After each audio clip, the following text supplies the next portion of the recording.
नमस्कार दोस्तों, आपका स्वागत है हमारे चैनल शीरकले में। दोस्तों, आज हम बात करेंगे वास्तुशास्त्र की।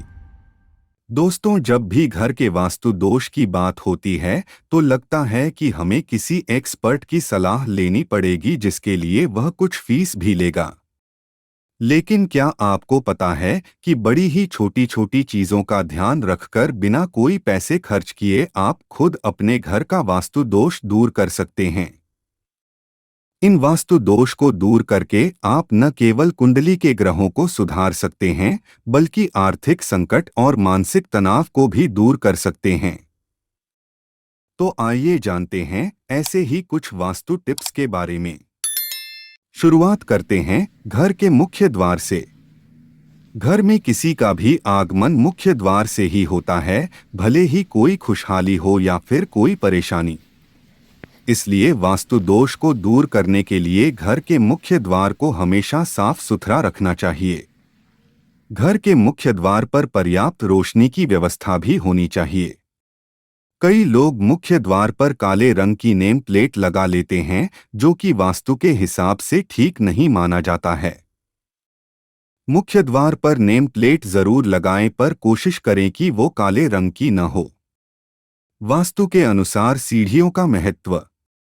जैसा कि सीढ़ियों का मुख्य काम ही ऊंचाई पर पहुंचाना है, इसलिए वास्तु के अनुसार घर की सीढ़ियों से राहु केतु दोनों को नियंत्रित किया जा सकता है। घर की सीढ़ियों का निर्माण करते समय ध्यान रखें कि सीढ़ी हमेशा नैऋत्य कोण, उत्तर से दक्षिण दिशा की ओर या पूर्व से पश्चिम दिशा की ओर हों, और सीढ़ियां जितनी कम घुमावदार हों उतना ही अच्छा होगा। अगर घर की सीढ़ियां बनाते समय इन बातों का ध्यान न रखा जाए तो जीवन में आकस्मिक परेशानी हो सकती है। लिविंग एरिया या लिविंग रूम। पश्चिमी वास्तुकला में एक लिविंग रूम एक आवासीय घर या अपार्टमेंट में आराम और सामाजिकता के लिए एक कमरा होता है, जिसे lounge room, lounge, sitting room या ड्राइंग रूम भी कहा जाता है। ऐसे कमरे को कभी कभी सामने का कमरा कहा जाता है, जब यह घर के सामने मुख्य द्वार के पास होता है। वास्तुशास्त्र के अनुसार लिविंग रूम हमेशा साफ सुथरा और रोशनी से भरा होना चाहिए। इसका वातावरण थोड़ा सुगंधित रखना चाहिए। आप चाहें तो फूलों की पेंटिंग्स भी लगा सकते हैं। लिविंग एरिया में जूते चप्पल रखने से बचना चाहिए। घर की रसोई। आपके परिवार का स्वास्थ्य कैसा है, यह आपके घर की रसोई पर भी काफी हद तक निर्भर करता है। वास्तुशास्त्र के अनुसार रसोई में सूर्य प्रकाश होना काफी पॉजिटिव माना जाता है। घर में जब भी पूजा होती है तो भगवान को धूप बत्ती करने के बाद एक बार रसोई घर में भी दिखानी चाहिए। घर की रसोई में सामान को व्यवस्थित रखना चाहिए तथा कोशिश करें हर कोई व्यक्ति रसोई घर में प्रवेश न करे तो अच्छा होता है। घर का बेडरूम।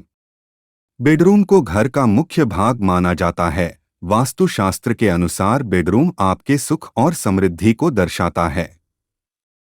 बेडरूम की दीवारों में तड़क भड़क या डार्क कलर करवाने से बचना चाहिए। इसकी जगह दीवारों पर हल्का हरा, गुलाबी रंग या फिर अन्य कोई हल्का रंग करवाना अच्छा माना जाता है। बेडरूम में और खासकर बेड पर खाना खाने से बचना चाहिए। बेडरूम में टीवी न लगवाकर लाइट म्यूजिक का प्लान भी कर सकते हैं। बेडरूम में सनलाइट और ताज़ी हवा का भी इंतजाम हो तो यह और भी उत्तम होता है। घर का बाथरूम। बाथरूम में नीले या फिर जामुनी रंग का प्रयोग काफी उत्तम माना जाता है, क्योंकि बाथरूम से जीवन की कई समस्याएं भी नियंत्रित होती हैं। इसलिए घर के बाथरूम को हमेशा साफ सुथरा रखना चाहिए। पानी की बर्बादी से बचना चाहिए और किसी रूम फ्रेशन का इस्तेमाल करना चाहिए, जिससे हल्की हल्की सुगंध बनी रहे।